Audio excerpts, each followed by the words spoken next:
And we're live. Welcome back, everybody, to Behind the ToolBelt, episode 255. Thank you for joining us on this Wednesday edition. Today, we have another special guest. Stay tuned, and we will be right back after our short intro from our sponsors.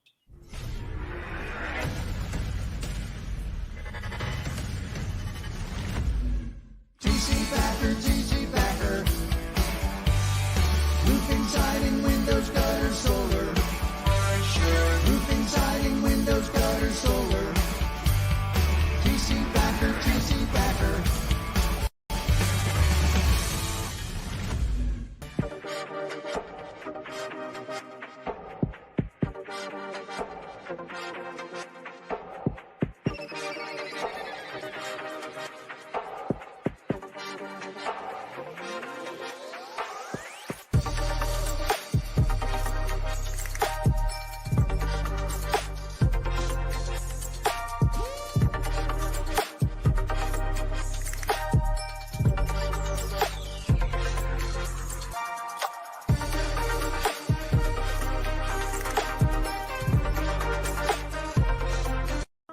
Is your lead flow down? Whether you're a company owner, office staff, salesperson, or installer, you're a roofing rock star.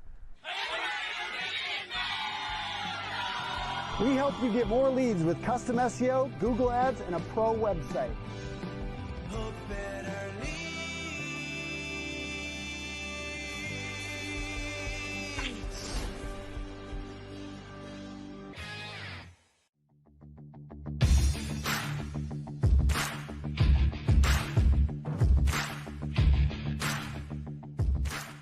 Welcome to Behind the ToolBelt, where the stories are bold, the conversations are real, and the insights come to you live, raw, and uncut. Every week, host Cobb sits down with game changers, trailblazers, and industry leaders who aren't afraid to tell it like it is. No filters, no scripts, just the truth. Please welcome your host of Behind the ToolBelt, Cobb. Wow, love that. That was good. That was good. Did Vic do that whole thing? Vicky Ticky Talk did it, man. He did a good job on that, too. It was good. Yeah, very impressive, brother. Yeah, it's good. It's good. We got something else that we're working on, too. I'm going to let the cat out of the bag. We're going to do a little podcast inside of a podcast called Brick by Brick. And it'll probably be a little closer to 10, 15, 5-minute little clips of some experiences, knowledge, nuggets that I want to drop on there. Vic and I we started on this a couple years ago where he just started recording me some stuff offline a little bit, just me rambling, talking about trying to fix the world's problems, the uncut, the unsugar-coated version of myself offline. Might be a few more F-bombs here and there. But super, super excited about launching that here soon. And we started out at my breakout at RoofCon was called Brick by Brick. So we're building this thing out brick by brick. And if anybody knows the story of where that analogy or that statement or term has come from, I would suggest looking into it. So anyhow, were you thinking of calling it a different name at one point? Yeah, I feel like there was a different name. Yeah. What was that? What did we? Oh man, I can't even remember what the hell. I can't remember either, because I remember you and I talking about it a year or two ago. Yeah. So we never really stopped doing it. Raw and uncut or something like that. Man, I don't remember what that was the name of that we were going to call it. Okay. Somebody else had something similar to it, and we were like, we don't want to. And then I've realized that somebody came out with Behind the Brand podcast. I shouldn't have gave them any. I'm starting a new one. I'm starting a new one called, it's called Behind the Map. Behind the Map project. Behind the project. Yeah, that's what I meant. Behind the project. Yeah. Right on. No, I love it. What's up, man? Nothing. How are you? Steve Spence, Project Map It. Got your Celsius up there. I like how you like the rub. Celsius will sponsor anything and anyone. That's actually not true. Are you trying to make me feel less? It's not a true flex. It's not a true flex. It is. They told me that they usually don't sponsor anybody unless it's 1,000 or more people. Oh, that's so that So you, okay. did you know I that? I digress. No. Did you want to apologize now or later in You person know when what? we see? So when you bring this conversation up with your therapist later, I'll let them know that I apologized. Like, I thought look this like was therapy. I thought this was therapy. this there. I Here. thought my microphone muted, and I thought Vic was messing with me. Was that Vic that muted me? Never. We would never mute somebody. This isn't the be authentic or get the F out show. Yeah, fair enough.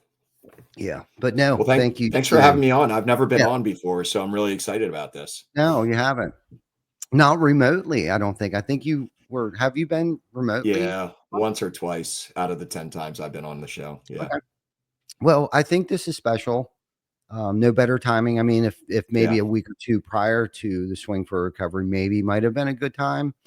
But I think while we're still kind of juiced up from the yeah, accomplishment that that your vision here has pulled through, and man, like great stuff. So for those of you watching that don't understand where Swing for Recovery came from, Steven Spence, the founder of Swing for Recovery, reached out few weeks ago, I guess probably 3 months ago, 3 months ago.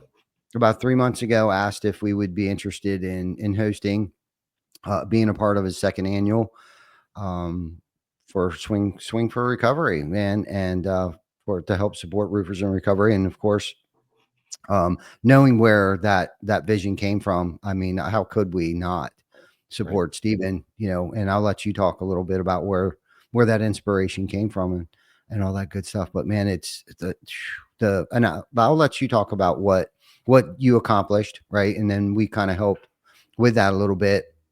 And but looking forward, we're already planning next year's out. Yeah, So just already know that we're in at whatever capacity you plan on having, and so we can do it. It might be 2 local golf yeah, courses. I've heard the tournaments being so big where they actually have to have 2 golf courses.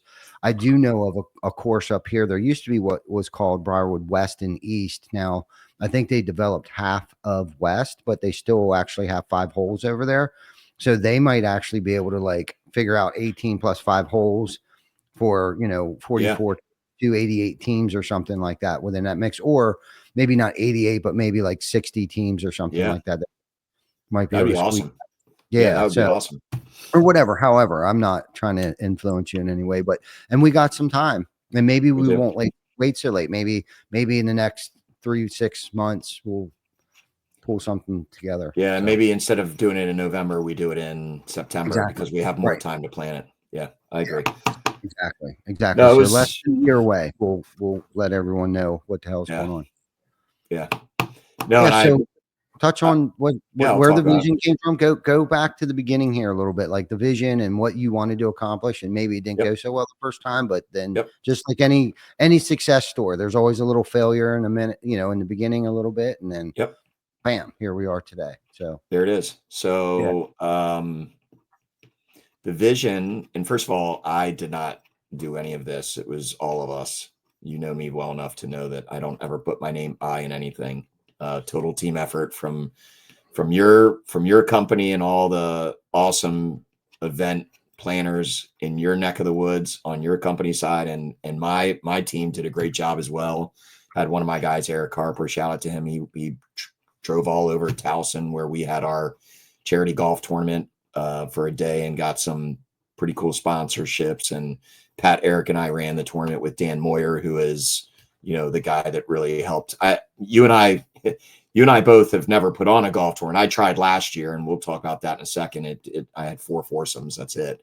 So Dan, I heavily relied on Dan. You relied on him less, a little guidance, but you have a big team. I'm small potatoes. And so we relied heavily on Dan. So big shout out to Dan. Dan Moyer and I met 20 some years ago. Well, gosh, probably 25 years ago. He was my brother's good friend, and he's a marketing guy, and he helped me start my first ever club lacrosse business here in Maryland. So I've been friends with Dan for a long time, and I do know that Dan puts on golf tournaments. That's kind of like his bread and butter. So relied heavily on him, and we had a great turnout on Monday of this past week, and we had a even better turnout, or a great turnout, at your charity golf tournament, which was November 4th, the week prior. So where did it start? It started on this podcast. So I guess you know the story, but I'll share it. I think it was last year, April or May of 2023. I was on your podcast, and it was right around the time that is it National Roofers in Recovery Day? Is that right? Yeah.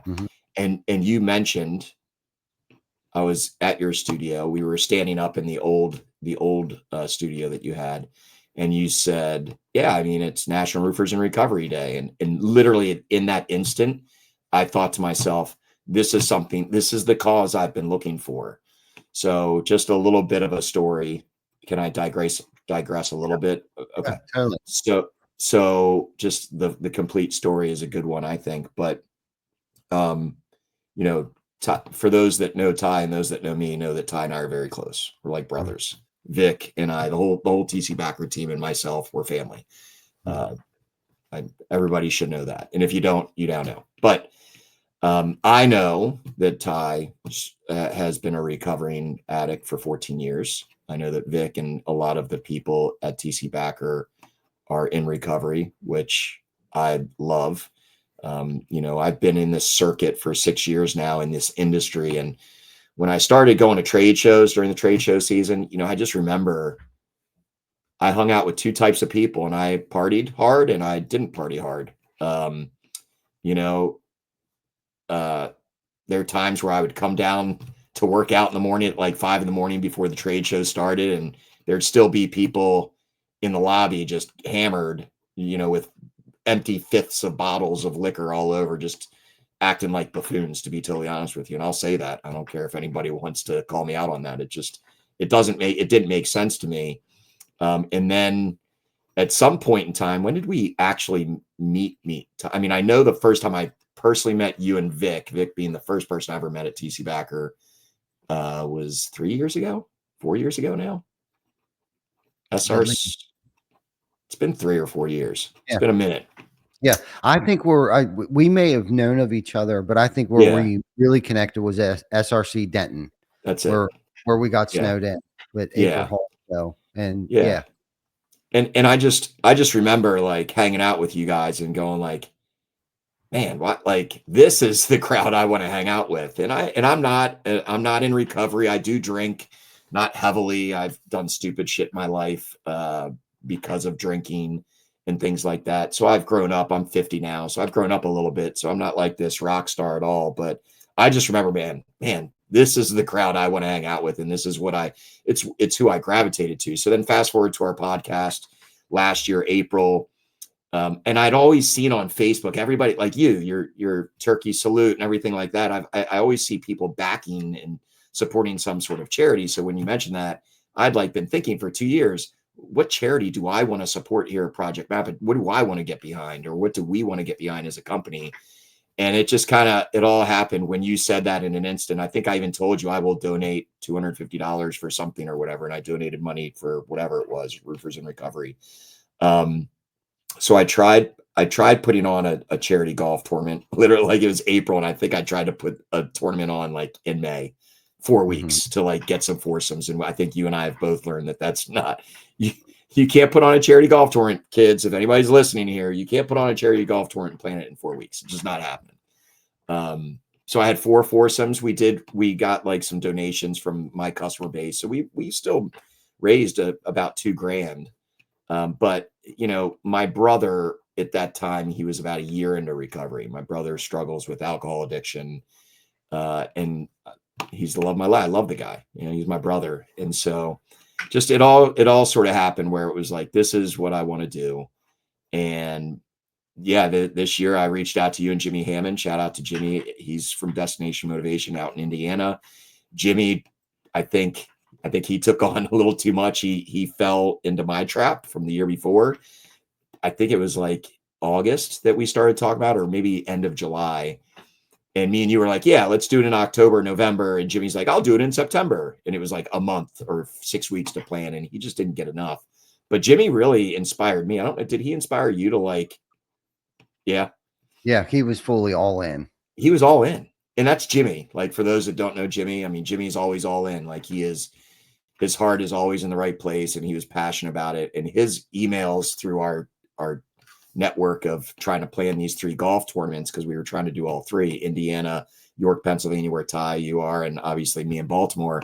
And Jimmy just couldn't pull it out. I mean, it was hard. So but he still traveled. He drove his car to yours in York. He drove to mine this week, and just great guy. So he really inspired me. And yeah, the rest is history, man. You guys did an amazing job at York. Swag bags were awesome. I have somewhere here. They all handed out. Everybody got, a Roofers in Recovery sweatshirt, with the sweet logo on the back of TC Backer. That's one of my favorite t-shirts or sweatshirts. I wear that in the winter all the time, or I will. I'm a sweatshirt kind of guy. But you guys, I mean, your numbers were what, Ty? I mean, you ended up raising over 20 or very close to it or something like that. Yeah, or is it more? first I thought it was right around 19, but with some little extra, people walking around just handing cash, it came out to roughly $20,600. It's amazing. So, and my goal, just so you know, my goal was like, hey, if I can get $3,000, $5,000, I'll be happy. Yeah. And I'm telling you, like we had, huge props to all of our partners: Engage, Roofer, Presto Media, Send Digital. You obviously, Certainteed was a huge one. SRS was a huge one. Like Certainteed, literally, I mean, they in total, it was over $10,000 of sponsorship that Certainteed did. Wow. Financial, the swag bags, everybody got like Certainteed towels and all the golf fun stuff.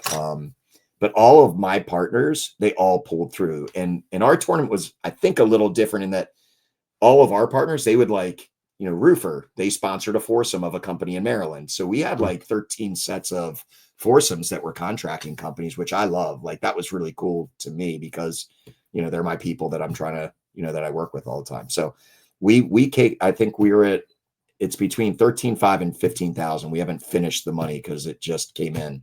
But you told me, Ty, it's about $15,000 for somebody to go to rehab. Is that correct? Yeah. That was our goal. Our goal was to raise 15,000 to send somebody. And then when the final numbers came in, I was like, holy crap. And then yesterday, or was Monday, when you were stating how much that you were going to bring in, I was like, man, we might be able to pull off sending at least 2 people and then a little extra, someone to rehab. So that's huge, man. I don't know if anyone else has done that for the Roofers in Recovery cause or not, but that's definitely something to be proud of, Stephen, to be able to send somebody within the industry. That's what the whole point is, just for clarity purposes. You have to be, so even if Stephen, since you work with contractors, like if you would ever have an issue or someone on your team would have an issue, not necessarily a roofer up on the roof, but somebody within our industry is struggling with drug addiction, alcoholism, whatever the case might be, and when you were talking, Steve, 2 things came to mind. Was one, your passion for recovery. Okay. Actually 3 things. Your passion for recovery, because of it has affected you, right? Not necessarily you, but your family. And a lot of people don't like to talk about it. And I brought that up a little bit, and I did a little speech. I didn't do the whole thing. It was a long day, but I was going to do this big speech at the end of it, but I could just tell people were kind of waiting for the 50-50. So I didn't want to take up, when I get on a ramble, it could have been a 30-minute freaking rabbit hole that I was going to have to try to dig out of. But so I chose to just kind of keep it short and sweet, like thanked everybody, like literally, because what was crazy about our golf tournament, like you had mentioned, ours was a little bit different, but when you scanned our room, every person sitting in that room had, like, I talk about your network is your net worth. Okay. So whether they knew it or not, those people, I don't know how many it was. I don't know how many people it was. 112, 15, 20 people sitting in that room, whether they know it or not, was affected by the foursome sitting next to them, whether they know it or not. Somehow, some way, those people had food on their table every week because of the foursome sitting next to them. Every single person.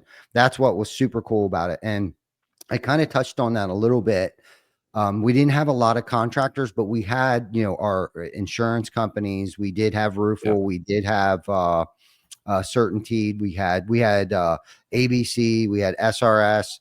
We had USLBM Universal. We had Okna Windows. We had a lot of support from our distribution and manufacturing, which was really cool, and didn't hesitate. Right. Yeah. One, because, roofers in recovery, and I got a little weepy. I guess it pulled on my heartstrings, because if you really think about it, and I'm not tooting my own horn, but they must think highly of us. If in a matter of a couple weeks, it might have been 2 months, 3 months max, where it was like, really, you know what I mean, to pull something off like this, and they agreed to it, and to give them the amount of money to us, to trust us enough to do this. So that was one thing. I could keep talking about that, but it was amazing. But the other thing that I was thinking about was, so there was, so you gravitated towards us at SRC. Okay. And the point of recovery isn't for us to avoid alcohol necessarily. Yes, I can't drink alcohol, but if I'm avoiding it, right, not going to restaurants, not going to, roofing conferences where they may serve alcohol, well, then I'm allowing alcohol to still control my life. For you. Okay. So I definitely didn't get sober to become a nun and not do anything or have a good time. But there was two things there. Obviously, you noticed we were having a blast there without alcohol.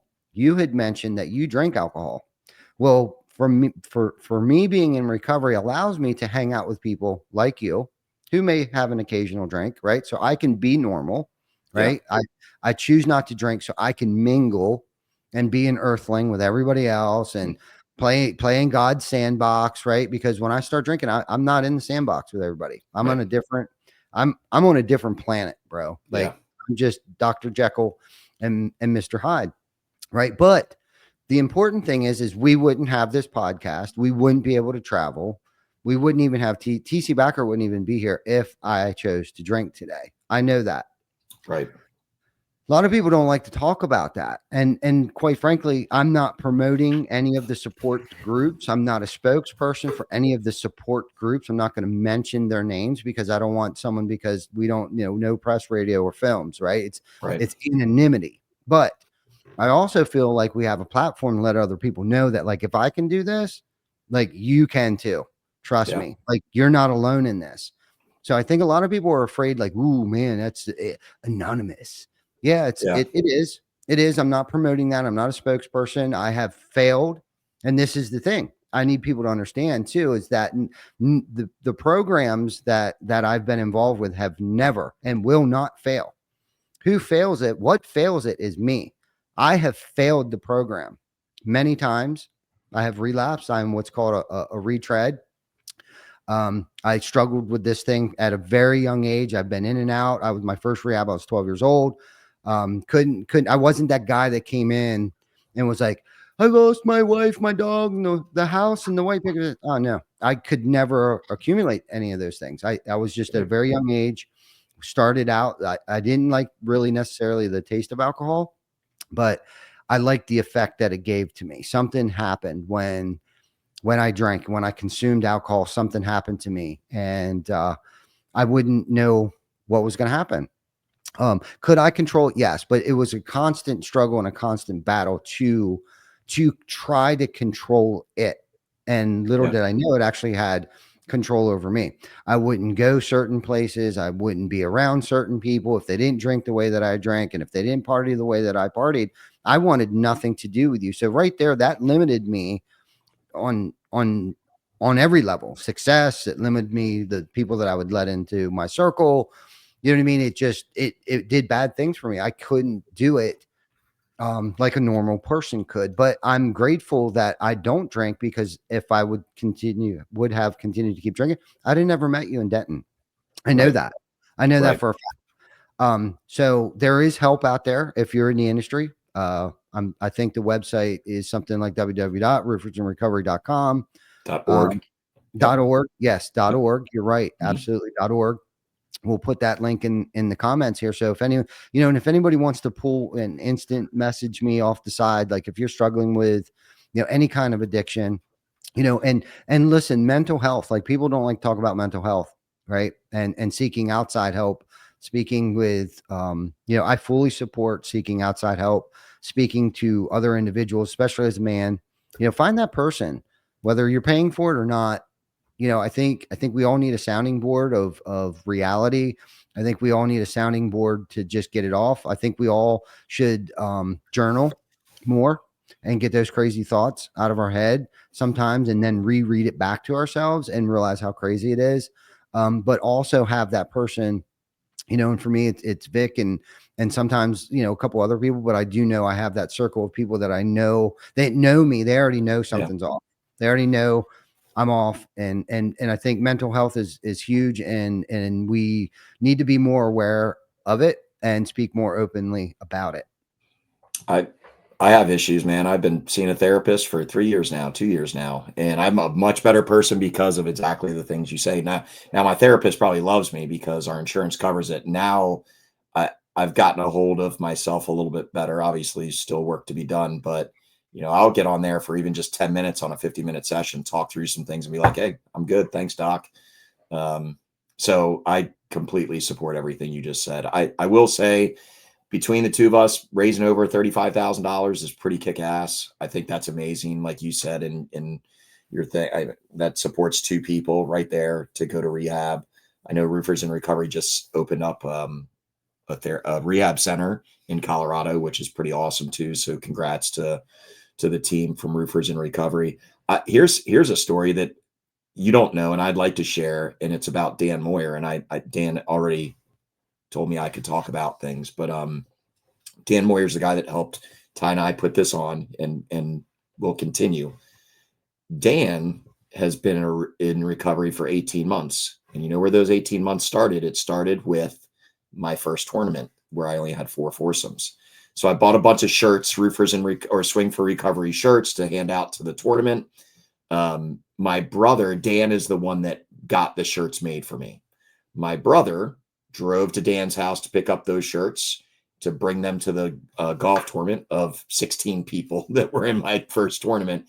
And Dan remembers, and just vividly. So the cool thing about Monday's event was Dan and I sat down, and there will be lots of clips probably on social coming up. But we sat down for about a 11-minute or 14-minute conversation at the fire pit right there at Eagle's Nest. And he told us his story. And part of that story was him sharing, like, look, man, I was struggling in life. Like my personal, my professional was not going well. And it was because of the drinking. And then your brother, who I hadn't seen in a while, came to pick up the shirts from me, and it got us to talk. And my brother had been in recovery for 10 months at that point or something.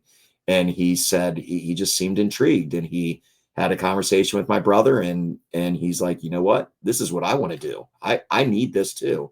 And he's been in recovery ever since. And it happened because of the Swing for Recovery tournament, which I think it started. It wasn't because of, but it started that conversation with my brother. So I really loved your story. It kind of made me remember, the thing that Dan and I talked about. But that was probably my favorite part of our 2 tournaments, just sitting down with Dan and listening to him and share his story. Because look, not in recovery, I haven't been to rehab, but I learn from the best, right? I learned from you. You and Vic drove up from frickin' whatever, South Carolina that one time. And I mean, we talked a lot about stuff like that. And so just being me, educating myself has made me a much tamer drinker. I will say that.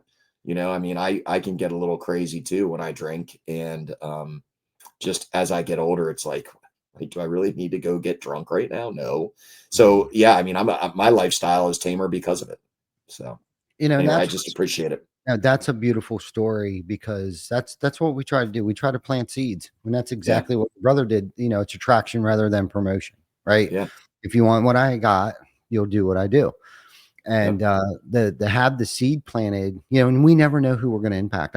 Like as far as this podcast goes, or the reach that has, I have no clue half the time. I have no idea until like I run into somebody shared one of our episodes that I didn't know listened to us, right? And it's like, hey, this is great, check it out. You know what I mean? So there may be someone listening today, there could be someone listening on a replay, or I have no idea, we have no idea what the impact's going to be.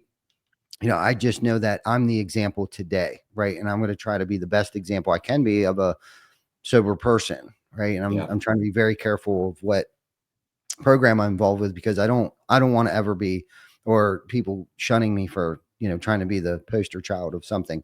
Yeah. But I just, I hit it for a long time. I'm not who I want to be, but I'm definitely not who I used to be. And every day, I try to do the best I possibly can on a day-to-day basis. Did I make some mistakes yesterday? Of course I did. And especially one in particular. And I had to sit with that last night, nothing drinking related, but more so, it's a mental toughness. It's, today I work on other things. Thank God I don't have to worry about the drink anymore. I get to work on my mental, physical, spiritual. Where am I today? And my mental toughness, and encouraging and inspiring people. And part of that inspiration for my story is the path of recovery. Right. But I wouldn't know what I know today without that spiritual journey that I chose to go on several years ago, right? Which had planted the seed in other areas of my life that needed work, that shined a light on that drinking was actually my solution. It wasn't actually my problem. Right. I used it as my solution for everything. If it rained, I drank. If it sunny out, I mean, if there was an issue with something, if I needed to celebrate, it became my solution for everything. I didn't know how to function really without it. I needed it. And, where that obsession had warped my mind over the years, I don't know. Like, I don't honestly know if I was born an alcoholic. I believe I had alcoholic tendencies and behaviors at a very young age. And I know how it made me feel. It made me feel part of. I never really felt like I fit in. There were some skeletons going on at home. It helped me drown some of those.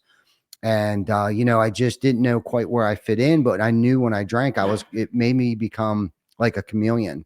Yeah. Didn't matter what group or crowd of people that I was around, it would make me feel like I fit in, or I would show out like I could drink more, or I can drink just as much, or whatever crazy stuff that went through my head when I drank, but I just know it made me feel better about me for whatever reason. I had low self-esteem, which again, when I put the drink down, all of these things start to come to light, right? Like, okay, so I suffer from situational depression. I suffer from anxiety. I suffer from neurosis. I'm fear-filled. I'm fear-driven. All these things that I used alcohol to cover up. You know what I mean? And then when you take away the sedation, you're stuck with this raw, untreated, I'm going to call it alcoholism, and the ism part is where all those other things come in. That ism is the neurosis, the fear, the low self-esteem, all these other things that were untapped and untreated, right? That I used as alcohol for my solution to cover up, mask all these feelings and fears. How long? So you're kind of hitting on something I was going to say. So when my brother got into recovery, it wasn't too long, maybe a few months or a couple months later, that we went to an annual vacation with my father and my stepmother. And we bring our children, and Dave and his wife go. And it was only like 2 months of him being in recovery. And so like you're kind of hitting on some things, and I'm curious if you want to hit on it even more, but you used alcohol as a solution to whatever, right? And my brother probably did the same. I don't want to speak for him, but I know that when he decided to stop drinking, he did that totally on his own. He didn't need rehab or anything, but totally stopped drinking. He did not know how to handle himself as a sober person in given situations. We literally were playing games, right? We play card games, board games, we puzzle and everything. It's just a chill vacation for 2 or 3 days. And there was 2 episodes where he just went off the deep end on 2 different people. And at one point I had to stand in front of my brother. I was like, dude, you need to go outside and walk and collect your head before you come back in. And he was like, I will. He was like ready to fight me. And I'm like, no, dude, you need to go. And he did, but it was interesting. And he's over 2 years now in recovery. He's handling himself much better, still trying to figure his shit out like we all are. But yeah, there has to be a time period of adjustment to like, solving all your worldly problems through alcohol or whatever addiction, and then all of a sudden you're not doing that. Now you got to figure out how to do it as a sober person. Mhm. Did you Yeah. struggle with that? Yeah. Well, like, what do I like now? Yeah. Like camping and stuff like that. It was like I wouldn't leave unless I had a bag of weed. Like we would Yeah. scour the earth the entire week if it was dry, right? Like things would go dry sometimes and I couldn't find any weed. Like we would Yeah. postpone the camping trip or fishing. Like I had to question myself, like, will I enjoy fishing today Yeah. as a sober person? So I had to reacclimate myself to a couple of things, and there's a couple of things that I won't do. I've heard of people like, I can't eat crabs anymore because crab and beer. I've heard people say, I was like, really? Like food is like the shit now. You know what I mean? Like Yeah. food is my, food is like we travel now for food. Like instead of Yeah. traveling for like beer events or whatever, Yeah. like things that, like when I go to a concert or a ball game, it's like, it's not about the beer or the beverages. It's about like what's famous here, right? Is it barbecue? Is it pulled pork? Is it their hot dogs? Is it their That's awesome. hamburgers? Yeah. So yeah, to try to find myself, like, who am I? Like, or what do I want to be when I grow up? Because they say that at the moment you started to drink is where your mind mentally stopped growing. So when I Yeah. got sober, I was a 15-year-old child, and I was sensitive to everything. I was fear driven, right? And the only way that I knew how to handle it was anger, right? Like, because if I didn't know how else to handle it, and I'm not a depressed person, by any means. I don't need medication for that, thank God. But depression is, anger is depression turned inward, right? And that was something I needed to, figure out, and through therapy and counseling and other things like that, self-help groups, I was starting to listen, right? And realize that, because the one thing I thought was like, how am I ever going to have fun? Like life is going to suck. Like this is going to be so Yeah. boring. I'm never going to be able to experience the world because there's going to be alcohol everywhere I turn. There's going to be billboards. There's going to be all these things and all these things. And I kept thinking, I'll never be able to drink again. Never. And that scared the shit out of me. An old timer once told me, he's like, just for today. Yeah. Just for today. When you can stay in the moment. So there's a lot of lessons to be learned there. Like there's a lot of things that happen to me throughout the course of the day. And I'll have one foot in yesterday and one foot in tomorrow and piss all over today. Right. Just like I did when I drank. Right. Like, instead of like worrying about what's going to happen. Yes, I got to prepare myself and prep, prep for a meeting, prep for the week, prep for whatever. Yes, I have to prepare myself, but I also have to learn to stay in the moment. I also have to learn how to take it 1 minute at a time, one day at a time, 1 week at a time, 1 month at a time, 1 year at a time. Right. Because I like to jump and fast forward and ruin everything today that may or may not happen next week. Yeah. Do you know what I mean? So it's helped I me do. kind of take a deep breath, and take a step back and think about something that has stuck with me for a long time. It's like, no matter what I'm going through, no matter what, I have to say to myself, what's wrong with right here and right now? Right now. Yeah, I interviewed a lot of people yesterday because we're going to try to make a nice promo video that you can use and I can use for future events. And I always said it, if you would like to share what your advice is and how many years sober you've been, that'd be awesome. And Yeah. almost all of them, their advice was 1 day at a time. Like just focus on right now, like every single one of them. And I do appreciate your comment, not even just on the recovery side of things, because it hit home with me when you were talking about just being able to talk about mental health. Yeah, I mean, I struggled. I never knew I struggled with it, and again, I'm finding myself, and I'm in a much better place in my own head now as a 48 to 50-year-old over the last 2 years. I've been going to therapy pretty regularly. Is that, look, man, like the guy I was even 2.5 years ago before I started going to therapy and figuring my shit out, I'm a much better person right now.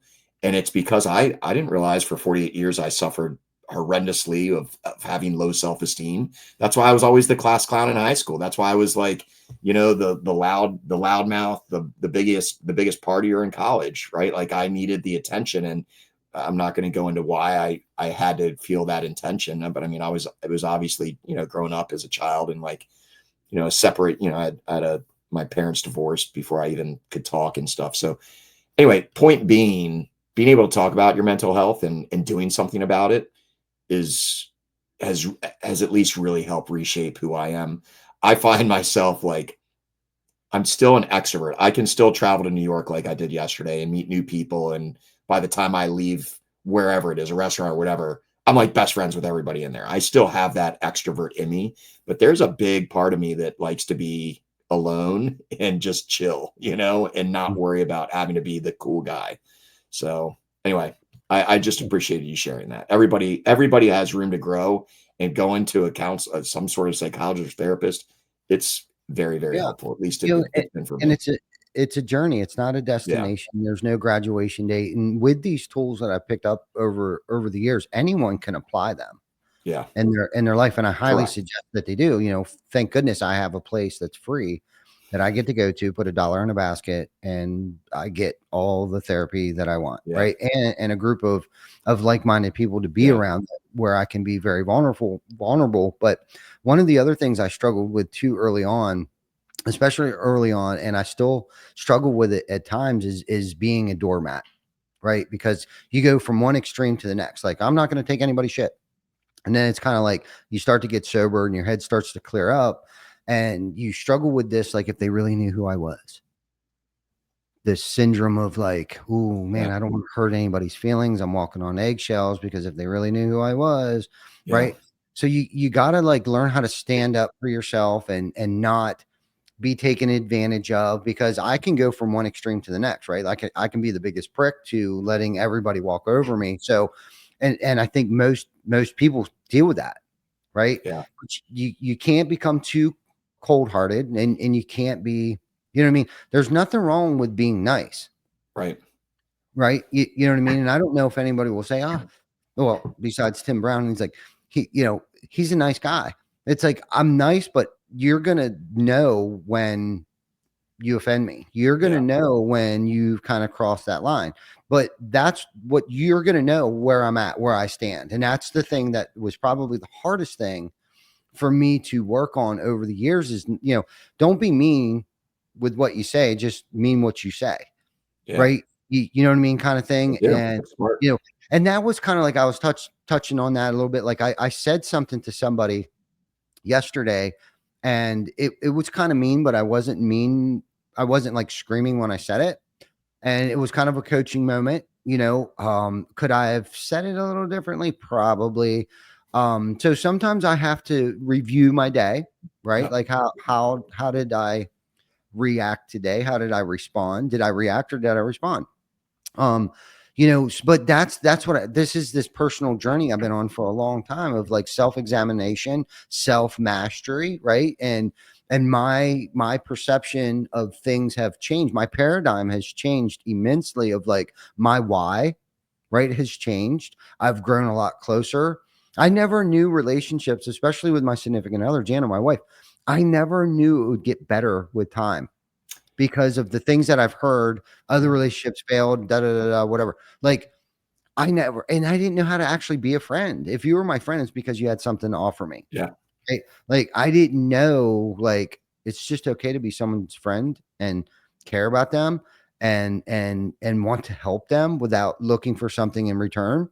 But then again, make sure you don't cross that line where like then they start to expect that, because I've had that situation too where it's kind of like I give, and then they start to expect it. But honestly, that's not their fault. That's my fault. I did that to them. Do you know what I mean? Like, so I got to be careful because I'm a caring, big-hearted, I'll bring 15 cats home from Greenville, South Carolina kind of guy. Funny inside joke about that. Do you know what I mean? Yeah. And Tam knows all about it. I called her up. I was like, listen, I built this box and I'm bringing 15 cats home that's hanging out around this hotel that we have down here. I just need you to figure it out when I get back. And she's like, okay. Did you bring 15 cats home? They're going to need rabies shots. They're going to need all this stuff. I didn't. It was a joke. Okay. But she believed me because that's the kind of shit that I do. Right. Yeah. So she's telling Lauren, like, they're figuring out like this game plan. Like Ty's bringing home like between 15 and 25 cats. And like, he doesn't want to take them to the SPCA. Like, we got to find homes for them. But I mean, that's the kind of shit that, but and I got people around me that would support that crazy, stupid stuff too, but we get to control this. Like we're writing the story today, it's someone else isn't right. A judge isn't writing it for me. Parole officer isn't writing this for me. God, the sense of freedom that we have today. And don't get caught up in your day-to-day shit and realize how good we have it. All of us. We have it so good. If your life sucks, it's because I choose to have it suck. And I get in that zone for about 5 minutes, where it's like, everything kind of sucks, but it's like, I know to snap right out of it, because there's only the 5%. There's always 5% of something that's going on. Yeah. You know what I mean? Don't get fixated on the 5%. Look at the other 95%. Like, am I healthy? Yep. Is there food in the refrigerator? Yep. Is my kids healthy? Like, all these other things, right? And if we want to talk about things, but let's talk about like the people that are in our lives today, that for whatever reason they were put in our lives. And I'm not going to go down the God path here, but like, however they were brought into our lives, right? Let's talk about the circle of people, the healthy minded people, the people that want to be around me today. Like, being able to go golfing with Rocket golfed. He took off school. He's in Votech. Played golf in a roofers and recovery, swing for recovery golf outing. My son, my 16-year-old son, who just turned 16 Friday, right? Like, loves me. Yeah. He loves me. He's my best friend. Like, dude, I am the wealthiest guy in the world because of that kid, because of Mackenzie, because of Jacob, who I have a relationship with today. I didn't for a long time, but I have been given that gift of a second chance, right? With my kids, with my family, with my dad, my mom, before she died, got to experience me sober. And I was mentally stable enough, right? Because there was a long time I wasn't, especially in early recovery. But at 4 years sober, she moved in with us. We took care of her, right? Up until the day she died in my house. She saw me sober. My kids, besides Jacob, actually, I don't even know if Jacob has ever seen me drunk. None of my kids. Yeah. Got to experience that side of me. Like, what a blessing. So why am I so fixated on because homeowner gave me a bad check, or I don't know. I can't even think of anything bad right now, but I'm just saying, like, all of those other things, that's what really matters. My friend, my family loves me. They trust me. You trust me. Vic trusts me. All these people in this building trust me. I don't know why. I don't want to question it. I just know I need to suit up, show up every single day. I need to be consistent, and this is the biggest thing. I need to stay resilient. Yeah. I need to learn how to bounce back. Those are all amazing words of advice, brother. And it's the reason what gravitates me towards you, as a good friend. So you're a wealth of knowledge, and I appreciate you sharing your story. That's awesome. It's the reason why I want to do a charity golf tournament like that. No doubt. And you're not even recovery. So big shout out to you, bro. Because not most people, other than us that are in recovery, would want to host an event for recovering people. I mean, I don't know anybody else that isn't in recovery that would want to host an event or a charitable fundraiser for us knuckleheads. So thank you. I feel really guilty even saying this out loud. When you guys talk about eating food. So I went out, I took you all out, right? Like, I was going to a trade show, and I said, Ty, I'm taking the family out. It's on me. So we went to some restaurant that you guys researched up because you like your food. And I had budgeted $1,000 for that meal. Cause I'm like, look, I think there were like 8 or 9 or 10 of us there. It's like, it's going to be $1,000, $1,500. So I was like, okay, I'm doing this. I mean, they're worth it. That bill, you know what that bill was? $350 or something like that. It was nothing because you guys don't buy alcohol. And I was like, man, they're having so much fun. Not one person bought any alcohol, and the bill was so cheap. I literally doubled the tip for the waiter. I was like, I gave the waiter a $300 tip, and they were like, what? I'm like, well, I budgeted money for this group, man. So, I mean, I feel horrible saying that, but even that, I was like, God, like, you can have this much fun and not actually have to drink. That's pretty cool concept, so good, clean fun. And the thing is that most people probably thought we were drinking, like other absolutely or patrons 100%. Of the restaurant probably thought we were drinking. You know what? Why that is? We have nothing to fear today. Yeah. No guilty conscience, nothing to fear. And we just live life to its fullest. We are not a glum lot. Yeah. Life is too short to become a nun, right? Like I didn't get sober to not enjoy life to its fullest extent, and Yeah. the unfair advantage that we have is is the threshold of pain that us in recovery who have gone through the things and saw the things that a lot of us have seen. That's kind of the unfair advantage that we have. Like our resiliency and our threshold for pain is much greater than most people. And thank God that I am an alcoholic, and thank God that I'm a neurotic, fear-driven, healthy, fear-driven today, healthy, fear-driven person, or else we wouldn't be here. Like I have no fear. I can look any man or woman in the eye on any street corner across America and know that I don't owe them a damn thing. Yeah. And it is just a magnificent lightning, like light feeling that I feel today, of just being Well, I love it. picking up a drink one day at a time. I love it. Yeah. If any of your listeners are watching this and they want to be a part of this Swing for Recovery movement and golf tournament, just let Ty know and reach out to me. I mean, we want to, our goal next year, we did 2 successful ones this year, made over probably close to $35,000. It's only going to probably get bigger next year now that we sort of know what we're doing. But I'd love to have 6 next year.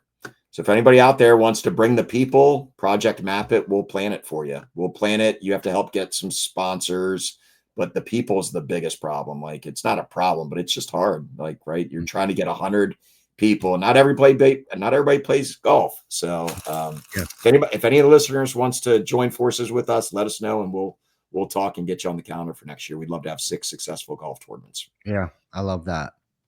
Yeah. Hit us up. Either Steven, Vic, myself, Tam, Amanda. Big. I'm going to give me Amanda and Tam. Dude, they are awesome. Yeah. Amanda, just crushed it. Like she saw it as a project that she could, grab a hold of, and she did, and has kind of created a new position for herself, here at Awesome. TC Becker, and we saw something that came out of her during this, which is cool, to watch her kind of blossom in that arena of, organizing committee, events, type of position there. So big shout out to her. And of course, Tam was riding shotgun with her. And I'm going to say that because Tam even admitted she was under the weather, there towards the push, the end there. But without either one of them, we'd have never been able to do this, because I'm pulled in a million different directions. But big shout out to the entire TC Backer team too, because there was a lot of people, once they realized we were hosting a golf tournament, there was golfers that worked for us that I didn't even know play golf. Right. Yeah. So that there was quite a few of our foursomes right there. And then there was a lot of volunteers kind of waiting, because I was like, look, we're going to make teams. If we have to make teams, right. Yeah. Like, and people were volunteering to play golf that never played golf. Brian Good was red. He's left-handed. He didn't care. He was going to try to play right-handed golf if he had to. Fortunately, we had too many. Yeah, too many teams showed up. The golf course had to get 4 more golf carts from another location. So we couldn't have did it without the community. First and foremost, shout out to the community. Eric Brewer, the guys over at Integrity First Home Buyers, Insurance Services United, the Chris Patton Group. I mean, our local insurance company, investors, realtors, were the first people I probably hit up. And so this was a learning experience for me too. And we'll get off here real quick, but I don't like to ask people for stuff, right? For help, and that's kind of one of those, if they really knew who I was kind of thing still that I struggle with sometimes. And so when I texted Eric over at Integrity First Home Buyers, and we've done business with this guy almost 16 years now, but I've never really asked him for like a favor or anything. I mean, he's done so much for our family. Like, how could I? Yeah. He's why we are who we are. He's been a mentor from a distance. His business blew up. We blew up. Just our network is our net worth. And then everybody that he does business with, guess what? We do business with too. So I hit him up and like, hey man, we're hosting a golf tournament, and I hate to ask anybody for anything. He's like, dude, we were in. He's like, don't ever hesitate to ask me for anything. And I was like, okay.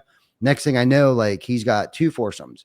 That's awesome. Coming and donated. He had signed up for one of the sponsorship things like that second. Like I sent him the link, boom, bam, bam. His secretary hit me up and she's like, hey, the morning of, like, hey, we have another foursome. Is there? I was like, bring them. I'll deal with it. Just get them there. And she brought some yard signs out and everything that he did. I think at every hole we put a yard sign out there, just show our appreciation. And everybody else, Ben Weaver, everybody, I need to send out a mass email is what I got to do. Yeah, I'm working on that myself. Shout out for me, Sales Transformation Group was great. They jumped right on board. Ryan Groth and the team. Sean Murphy was the spearheading guy on that. But I mean, I got to meet. We just partnered with him, but I got to meet a couple of the guys. Lucas being one of them. That dude's he's a young go-getter, man. It was kind of cool. I even told Sales Transformation Group, I'm like, this kid Lucas is the real deal. And they're like, yeah, man. Once he learns the trade really well, he's going to be a stud. So it was fun. It was fun. Networking is always fun, man. I love just driving around the cart and talking to people all day. It was awesome. It's fun. So. It's fun to tee up an atmosphere of quality people that get to network who probably wouldn't ever network before. Connect. Right. So that was super cool. So thank you, Stephen, for the bright idea. I guess I'll let you go because I know you're busy as hell and we're just about at our hour mark. Yeah. So I love you. Keep doing what you're doing over there. And keep grinding. Yeah. So those of you listening, if you caught us late, please check us out on the replay. Like, love, subscribe, share this out to anybody that you think may benefit from it. Please do. And don't hesitate to reach out to any of us. So love you guys. Till next week. We'll see you then. Join us next week for another episode of Behind the Tool Belt. Thanks to our sponsors, TC Backer Construction, Lead Scout, Hook Roofing Marketing, and Roofle. And thank you for watching. Like, follow, and hit the subscribe button on our Facebook page, YouTube channel, as well as Spotify and Apple Podcasts.